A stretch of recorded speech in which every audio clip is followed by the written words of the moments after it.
আজকে আমি করেছি একটা বিদেশি পিঠা, আর সেটি হলো অন্য কিছু না, প্যানকেক। আপনারা যারা প্যানকেক বানাতে পারেন বা প্যানকেক খেয়েছেন তারা তো অবশ্যই জানেন যে এটা কতটা সুস্বাদু একটা খাবার।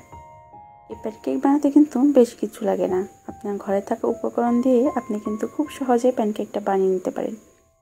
আসসালামু আলাইকুম, রেসিপিজ বাই তাসনিমে সবাইকে স্বাগতম। আশা করছি আপনারা সবাই অনেক ভালো আছেন। প্যানকেক বানাবো আমি আজকে মাত্র একটি ডিম দিয়ে। তার জন্য প্রথমে আমি একটি ডিম নিয়ে নিলাম, তারপর এর মধ্যে সামান্য একটু লবণ দিয়ে আমি এটা মিক্সড করে নিচ্ছি, খুব ভালোভাবে এটা মিক্সড করে নিচ্ছি। এরপর আমি দিয়ে দেব এর মধ্যে 1/4 কাপ চিনি। চিনি আর ডিমের মিশ্রণটা এখন খুব ভালোভাবে মিক্সড করে নেব যেন চিনিগুলো একদম গলে যায়। তারপরে এর মধ্যে আমি দিয়ে দেব 1/2 কাপ লিকুইড দুধ। এই দুধগুলো আমি আগে থেকে জাল করে রেখেছিলাম, আপনারাও জাল করে তারপরে দিবেন। তারপরে চিনি, দুধ আর ডিম খুব ভালোভাবে মিক্সড করে নেব। এই উপকরণগুলো আপনারা কিন্তু খুব ভালোভাবে মেপে দিবেন। তারপর আমি দিয়ে দিচ্ছি 1 কাপ ময়দা।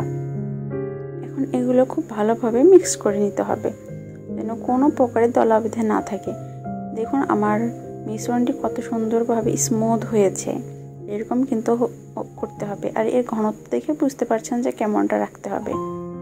তারপর এর মধ্যে দিয়ে দিচ্ছি আমি 1/2 চা চামচ বেকিং পাউডার। বেকিং পাউডার দিলে কিন্তু প্যানকেকটি খুবই সফট হয়। তারপরে এর মধ্যে দিয়ে দিব আমি তেল। তেল কিন্তু অবশ্যই দিতে হবে। পিঠা যখন করবেন, পিঠা বললাম কারণ এটা একটি বিদেশি খাবার, অন্যান্য দেশে এগুলো করে খায়। তারপরে আমি এর মধ্যে দিয়ে দিচ্ছি 2 চামচ রান্নার তেল। এগুলো আবার খুব ভালোভাবে মিক্স করে নিচ্ছি। তারপরে আমার প্যানকেকের যে ডো সেটা হয়ে যাবে। আপনারা চাইলে তেলটা আগেও দিতে পারেন। আমি সবগুলো মিক্স করার পরে তারপরে তেলটা দিয়ে তারপরে আবার খুব ভালোভাবে মিক্স করে নিচ্ছি। দেখুন, আর এটা কিন্তু খুব ভালোভাবে মিক্স করতে হবে, এর মধ্যে কোনো প্রকারের দলা কিন্তু থাকা যাবে না। তার জন্য খুব সময় নিয়ে এইটা ভালোভাবে মিক্স করতে হবে। দেখুন এর ঘনত্বটা কেমন, এরকম ঘনত্ব রাখতে হবে। বেশি পাতলা বা বেশি ঘন করা যাবে না কিন্তু, তাহলে কিন্তু প্যানকেকগুলো ভালো হবে না। আপনারা হয়তো মিশ্রণটি দেখে বুঝতে পারছেন যে কেমন মিশ্রণটির ঘনত্ব হবে। এই তো আমার হয়ে গেছে। এখন একটা কড়াই বসিয়ে চুলায়, তারপরে আমি প্যানকেকের মিশ্রণ থেকে নিয়ে প্যানকেকের মিশ্রণটা চুলায় দিয়ে দিলাম। আমি প্রথমে 1/4 কাপ নিয়ে দিয়েছিলাম, যেটা অনেক বড় হচ্ছিল, তার জন্য আমি অন্যটা দিয়ে দিব।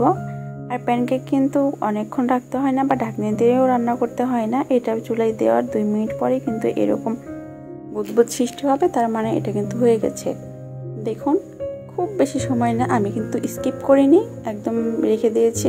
তখন দেখবেন সবগুলো বাবলস এরকম হয়ে গেছে, তখন বুঝতে হবে যে প্যানকেকটি হ্যাঁ হয়ে গেছে। এখন এই প্যানকেকটি উল্টিয়ে দিতে হবে আর 30 সেকেন্ডের মতো রাখতে হবে, বেশিক্ষণ কিন্তু রাখা যাবে না।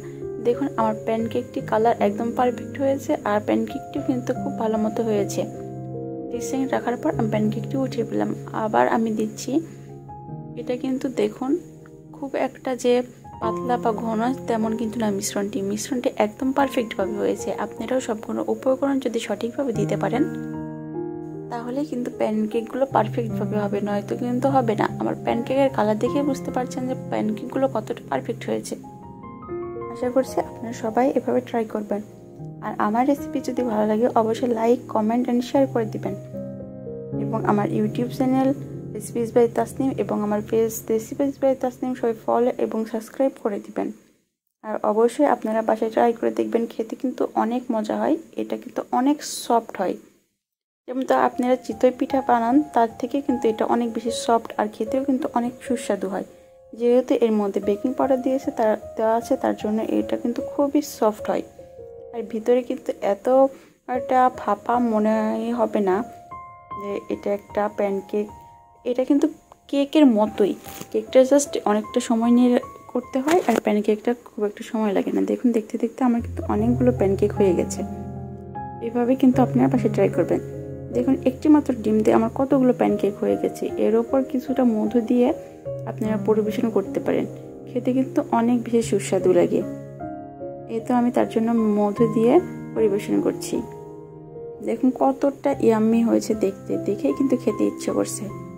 আজকে এই পর্যন্তই। আশা করি সবাই ভালো থাকবেন, সুস্থ থাকবেন, আর আমার জন্য দোয়া করবেন, আর অবশ্যই জানাবেন কেমন হয়েছে। আল্লাহ হাফেজ।